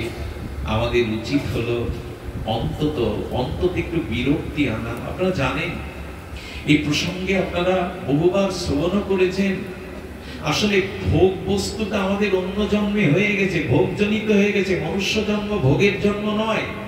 একটু ধ্যান দিয়ে শুনুন, শুকর জন্ম যখন আমি পেয়েছিলাম ক্রম 84 লক্ষ জনি বিবর্তনে, সেই শুকর জন্ম আমার ভোগ হয়ে গেছে, পশু জন্মে আমার ভোগ হয়ে গেছে। মনুষ্য জন্মটা ভজনের, ত্যাগের, বৈরাগ্যের, অনুরাগের। পশু জন্ম তো ভোগ জন্ম, আমাদের তা হয়ে গেছে। একটি শুকর বিষ্ঠা আস্বাদন করে সে যে ক্ষুধা নিবৃত্তি করে, আমরা চর্বশেষ্য লজ্জ পেয়েও সেই ক্ষুধা নিবৃত্তি হয়, ভক্ত হয়ে গেছে বাবা। আচ্ছা দেখবেন, বিষয় আলাদা হতে পারে কিন্তু বিষয় ভোগের তৃপ্তি এক। শুকর বিষ্ঠাকে যেমন ক্ষুধা নিবৃত্তি করে, ইন্দ্র তেমনি অমৃত পান করেও ক্ষুধা নিবৃত্তি করে, এর মধ্যে পার্থক্য নাই। বিষয় আলাদা হতে পারে, ভোগের তৃপ্তিতে এক। শুকর যেমন ওই নর্দমার দূষিত জলে শুয়ে আরাম পায়, আনন্দ পায়, দেহ সুখ পায়, দুগ্ধ ফেনরূপ শয্যায় শুয়ে কোনো মানুষ এই একই সুখ পায়। এই জন্য ভোগের তৃপ্তিতে একই সুখ, ওটা তো হয়ে গেছে বাবা।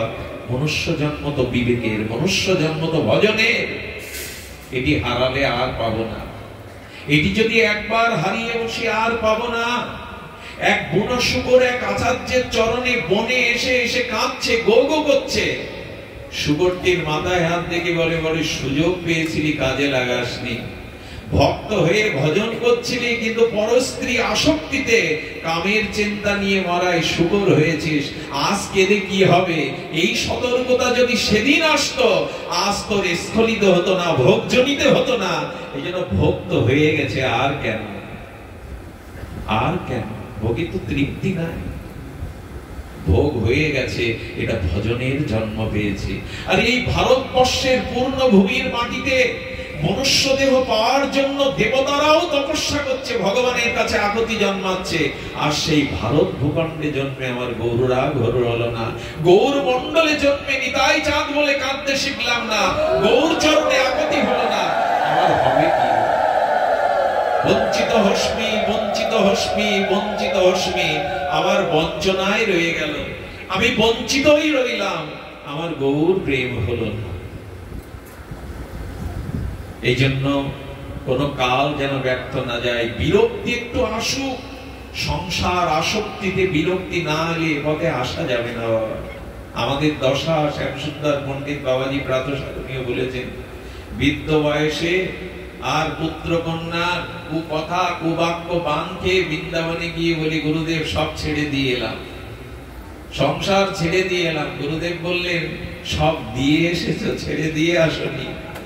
নিজের যৌবন, নিজের অর্থ, নিজের সুখ সবকিছু তো স্ত্রী পুত্র সংসারকে দিয়েছো, এখন উচ্ছিষ্ট হয়ে এসেছো ভজন করতে। আমরা খুব গর্ব করে বলি সব ছেড়ে দিয়ে এলাম, সব তো দিয়ে এসেছো, এখানে কিছু আনোনি। এই জন্য সময় থাকতে আমাদের উচিত হলো একটু বিরক্তি আসা, একটু বৈরাগ্য ছাড়া এই পথে আসা যাবে না। এটি ভোগের পথ নয়, এটি বৈরাগ্যের পথ। সুধীবৃন্দ, রঘুনাথ দাস গোস্বামী যদি ড্রেনের সেই যা গাভীগুলো আর যা উপযোগী মনে হয়নি ফেলে দেওয়া, যদি এক মুষ্টি ধুয়ে পায়, বাবা গোস্বামীগণের ত্যাগ বৈরাগ্য বেশি দিন না, মাত্র 500 বছর আগে একটা জাতির ইতিহাসে, একটা কল্পের ইতিহাসে 500 বছর খুব বেশি নয়, আমরা সব হারিয়ে বসেছি। মহাপ্রভুকে যদি বলি, প্রভু ভালো খাইতে নিষেধ করলে কেন, ভালো পড়তে নিষেধ করলাম না, তোমার হিংসা হয়? আমরা ভালো কিছু বললে তোমার হিংসা হয়? প্রভু তুমি রঘুনাথ দাস গোস্বামী কেন বলছো ভালো না খাইবে, ভালো না পড়িবে? তোমার হিংসা হয় বুঝি? হিংসা তো হয়। সনাতন গোস্বামীর গায়ে নেপালের ভোট কম্বল দেখে মহাপ্রভু হাত তাকাচ্ছে না। প্রভু ঘর ছেড়েছে, পাণ্ডিত্য ছেড়েছে, ইন্দ্রসম ঐশ্বর্য ছেড়েছে, সবকিছু ছেড়ে কাঙাল হয়ে শীতের দিনে আর অন্যের দেওয়া কম্বল তোমার সহ্য হচ্ছে না। মনে মনে যেন বলছেন, ও সনাতন, নিজে না মজলে অন্যকে মজানো যায় না, নিজে না ত্যাগী হলে অন্যকে ত্যাগব্রত দেওয়া যায় না। সব রোগ যখন সেরেছো, অল্প একটু রোগ কেন গায়ে জড়িয়ে রেখেছো? কেন এই দামি কম্বলটা গায়ে রেখেছো? এতে অভিমান আসবে। দেখেন, ভালো পোশাক যখন পরি তখন দর্পণের সামনে গিয়ে আমি নিজেকে গর্ববোধ করি, বেশ ভালো মানিয়েছে আমাকে। মহাপ্রভু বললেন, কেন নিষেধ করছি জানো? কেন ছেঁড়া কাঁথা নাড়া মাথায় পড়ে আছে গোস্বামীগণ? অন্যের ত্যাগ না দেখলে, তারা ত্যাগের ব্রত না নিলে আমরা ত্যাগ হব না। বাবা প্রাতঃস্মরণীয় পরম বন্দনীয় বঙ্গদেশকে যিনি বৈষ্ণব সেবার ভাসিয়েছেন, সেই ছিল মুরারি মোহন দাস বাবাজি মহারাজ। আমি রাধাকুণ্ডে একবার তাকে দেখেছিলাম। বাবা ব্রতের মাসে তার পরনের যে থানটা না, ব্রজের ধুলাই মেখে মেখে তামাটে হয়ে গেছে, পুরো হয়ে গেছে। লক্ষ লক্ষ অর্থ যার চরণে প্রণামী দেওয়ার জন্য কত মানুষ দূরে দাঁড়িয়ে থাকে, তার থানটা তামাটে হয়ে গেছে। বাবা বাবা এটা খুলে একটা থান পরিয়ে দিক আপনাকে সেবকরা। বলে, বিল্লমঙ্গল শোনো, তাহলে আমার তো রাধা অনুরাগ নেই, আমার তো ব্রজপ্রেম নাই, তাই ব্রজবাসীগণের রাধার এই চরণাশ্রিত ভক্তগণের এই ব্রজধূলি যদি কাপড়ে মেখে ওই কাপড়ের স্পর্শে আমার অনুরাগ হয়, তাই এটা মেখে বসে আছে, তাই এটা মেখে বসে আছে। এদের সামনে নিজের কোনো কথা বলার দৃষ্টতা থাকে না। সেদিন বুঝেছিলাম, পায়ে জুতো দেয়নি, জানেন? ব্রজে কেউ জুতো পায়ে দিয়ে যাবেন না। এখানে শ্রী রাধা রানী, এখানে শ্রী গোবিন্দ তাদের পায়ে কোনো পাদুকা, দ্বারকায় আছে, মথুরায় আছে, বৈকুণ্ঠ আছে, দেননি। এই জন্য বাবাজি মহারাজের পায়ে নখ ফেড়ে ফেড়ে রক্ত বেরোচ্ছে, ওইখানে রক্ত বেরোচ্ছে, তবু তারা পায়ে পাদুকা দেয়নি। কত অনুরাগ, বলুন তো, কত অনুরাগ তাদের। এই জন্য একটু ত্যাগ চাই, এর মধ্যে ত্যাগ ছাড়া টিকে থাকা যাবে না। আর ভালো খেলে প্রভু তোমার ক্ষতি কি? সব ছেড়ে একটু ভালো মন্দ পাবো, তাও তোমার সহ্য হচ্ছে না। ভালো পেলে রিপুগুলো নিয়ন্ত্রণ থাকবে না। ভালো খেলে যে ভজন করবে যাদের দিয়ে, সেই রিপুগণ নিয়ন্ত্রণ থাকবে না তোমার। এই জন্য মহাপ্রভুর বাণী নয়, মহাবাণী, ভালো না খাইবে, ভালো না করিবে, গ্রাম্য বার্তা না কইবে, গ্রাম্য না শুনিবে, অমানিমানদ হয়ে চিত্তে রাধা কৃষ্ণ লীলা স্মরণ করবে। এই তো তার উপদেশ। সুধীবৃন্দ, এত দূরে না যেতে পারলেও আমাদের উচিত হবে কেমন জানেন, একটু ধীরে ধীরে, একবারে পারবো না যেন আসক্তি। তবে আসক্তি কমানোর সব থেকে বড় উপায় হলো সাধুমুখে হরিকথা শ্রবণ করা। এছাড়া দ্বিতীয় পথ নেই। আসক্তি কমাবার একমাত্র উপায় সাধুমুখে হরিকথা। কথাটি ঠাকুরানী বলেছেন, যদন লীলা চরিত বিপ্রুট পীযূষ দ্বন্দ্ব ধর্ম বিনষ্টা। রাধারানী বললেন, হে শ্যাম সুন্দর, তোমার অমৃত পীযূষ কথা যদি বিপ্রুট এক ফোঁটাও কারো কর্ণে যায়, তখন স্ত্রীর কর্ণে যদি এই গোবিন্দ গুণগাথা সাধু সঙ্গে যায়, তবে স্বামীর প্রতি তার আসক্তি চলে যায়। স্বামী যদি শ্রবণ করে, স্ত্রীর প্রতি তার মোহ চলে যায়। হ্যাঁ, কি হয় গো? দ্বন্দ্ব ধর্ম বিনষ্টা। রাধারানী বললেন, বিপ্রুট পীযূষ দ্বন্দ্ব ধর্ম বিনষ্টা। আর একবার উত্তরপ্রদেশে না, এক মাতাজি হরিকথা শুনতে যেতেন, বৈষ্ণব অনুরাগ ছিলেন। এখন তিনি গৃহে শুদ্ধ বৈষ্ণবদের ডেকে একটু বৈষ্ণব সেবার আয়োজন করেছেন, নাম সংকীর্তনের পাঠের আয়োজন করেছেন।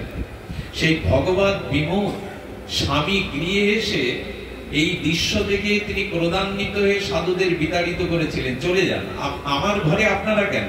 আমি কি অনুমতি দিয়েছি?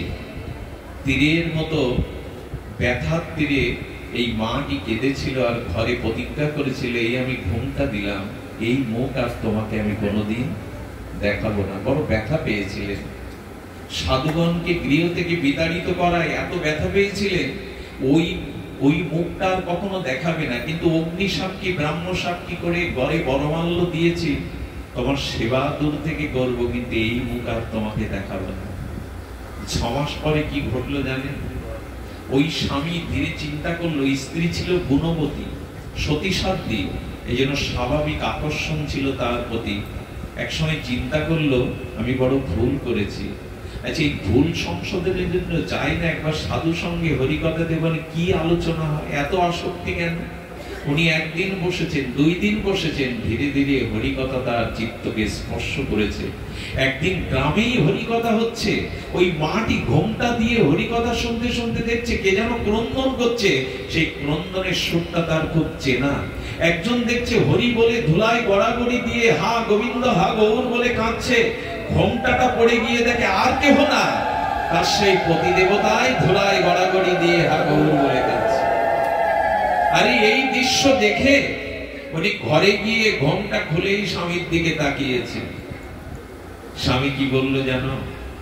সারা জীবন যদি ঘোমটা দিয়ে থাকো সেটি ভালো, কারণ তোমার মুখের প্রতি আর আমার মোহ নাই আগের মতো।